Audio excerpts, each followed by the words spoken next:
SIR को लेकर अब क्या स्टेटस है पंजाब में? हालांकि आज पॉलिटिकल पार्टीज़ की बैठक भी हुई है, लेकिन जो सबसे बड़ी बात है कि सभी पॉलिटिकल पार्टीज़ की तरफ से जो है कोई शिकायत नहीं बल्कि संतुष्टि जाहिर की गई है। पहले तो मैम से हमारे साथ इस समय बात करने के लिए chief electoral officer Anandita ma'am मौजूद है, उनसे बात करते हैं कि एसआईआर को लेकर मैम क्या स्टेटस है पंजाब में इस समय, क्योंकि ऑलमोस्ट आप लोगों का डाटा कलेक्ट हो चुका है। अब क्या है पंजाब? तो हमारा जो डेटा कलेक्ट हो गया था, एन्यूमरेशन फॉर्म हमारे पास वापस आ गए थे। ये सारी प्रक्रिया हमने 3 अगस्त को ख़त्म कर लिया था।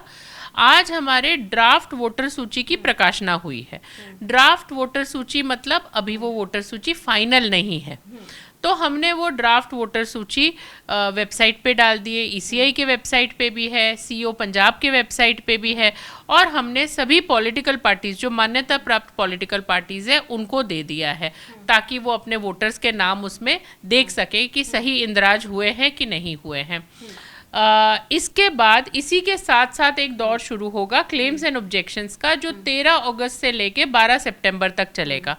अगर आपका नाम वोटर सूची से बाहर रह गया है किसी भी कारण से और आपको लगता है कि नहीं आपका नाम इसमें होना चाहिए था, तो आप फॉर्म नंबर 6 भर के, आप ये फिजिकल भी भर के बीएलओ को दे सकते हैं, बीएलओ के पास फॉर्म पड़े हैं, या तो आप ऑनलाइन भी जो है भर सकते हैं। अगर आप यहाँ नहीं हैं, बाहर गए हुए हैं, या आप एनआरआई हैं, तो फिर आप ऑनलाइन फॉर्म 6A भी एनआरआई जो है वो भर सकते हैं। मैम क्योंकि आमतौर के ऊपर जिन जिन स्टेट्स के अंदर जो है एसआईआर जब भी हुआ है तो काफ़ी जो चर्चाएं रही हैं, क्योंकि अब पंजाब में भी चुनाव होने जा रहा है, आज आपकी पार्टीज़ के साथ बैठक भी हुई, तो मेन क्या रहा पॉलिटिकल पार्टीज़ की तरफ से भी? हालांकि संतुष्टि जाहिर की गई है मीडिया के सामने। जी ऐसा है कि हमारे स्टेट में, पंजाब में, हमने बहुत ज़्यादा ट्रांसपेरेंसी मेंटेन करने की कोशिश की। हर स्टेप में आपने देखा होगा हमने पॉलिटिकल पार्टीज़ की शमूलियत रखी। हमें मीडिया ने भी बहुत सपोर्ट किया, क्योंकि उन्होंने हमारी बात लोगों तक बार बार पहुंचाई, ताकि कि लोगों के मन में जो टेंशन थी या अप्रहेंशन थी वो कहीं ना कहीं धीरे धीरे कम होती गई। हमने हमारे बीएलओज को भी बहुत ज़्यादा ट्रेन किया। उन्होंने एक एक बीएलओ ने एक एक वोटर को 3-3, 4-4, 5-5 बारी भी फ़ोन किया होगा कि आपका फॉर्म वापस नहीं आया है, आप अपना फॉर्म जो है वो भर के हमें दे दो। इसके साथ ही बूथ लेवल एजेंट के बारे में मैं कहना चाहूँगी, ये जो मान्यता प्राप्त पार्टीज़ है इन्होंने बूथ लेवल एजेंट जो है वो नियुक्त किए। 24,500 बूथ के पीछे 87,000, 87,000 से ज़्यादा जो है बूथ लेवल एजेंट नियुक्त किए गए, और उन बूथ लेवल एजेंट्स ने हमारे बीएलओज का बहुत ज़्यादा साथ दिया। उन्होंने जिन लोगों तक हमारी पहुंच नहीं हो पा रही थी उन लोगों से उन्होंने संपर्क स्थापित करवाया।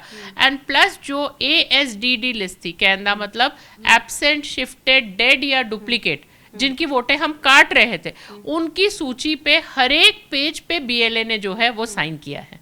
मैम कोई ऐसा भी सामने आया है जिनकी 2-2, 3-3 वोट थी, या कोई और जगह आता था किसी और नाम से? क्योंकि जब जिन स्टेट्स में डाटा सामने आता तो बहुत सारी चीज़ें ऐसी भी सामने आई थी जिसमें ये कहा जाता था कि देखिए ये यहाँ पर भी था, ये शख्स यहाँ पर भी था, और इस चीज़ को लेकर बड़ा विवाद भी जो रहा है। तो पंजाब में ऐसा कुछ आया है? देखिए 1,19,000 हमारी वोटर सूची में डुप्लीकेट वोट थे, जो हमारी ही वोटर सूची में एक व्यक्ति के 2 इंदराज थे, तो वो हमने 1,19,000 एंट्रीज जो है वो माइनस कर दिए हैं। उसके अलावा लोगों ने, जिन्होंने एन्यूमरेशन फॉर्म भर के वापस दिया, उन्होंने एक डिक्लेरेशन दिया है कि मेरी और कहीं वोट नहीं है। अगर उनकी कहीं पे भी ऑब्जेक्शन के दौरान हमें पता लगता है कि उन्होंने गलत डिक्लेरेशन दिए हैं, तो हम इलेक्शन महकमे की तरफ से उनके ऊपर एफआईआर रजिस्टर करवाएंगे, और एफआईआर रजिस्टर करवा के मैं आपके राही सबको बताना चाहती हूँ उसमें 1 साल तक की सज़ा होती है। यानी कि मैम अब जो पॉलिटिकल पार्टीज़ के साथ आपकी बैठक लगातार जो चल रही है, आप लगातार ले रही हैं, तो उन्होंने संतुष्टि जताई इस चीज़ को लेकर? जी उन्होंने संतुष्टि जताई है, और उन्होंने अप्रिशिएट भी किया है कि पंजाब में काफ़ी ट्रांसपेरेंट वे में जो है वो काम चल रहा है। Thank you so much.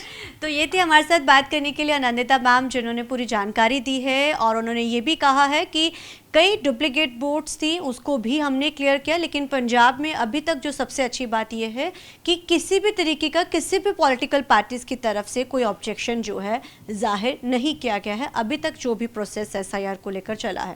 Cameraman जैसी के साथ चंडीगढ़ से TV9 के लिए अमनप्रीत कौर।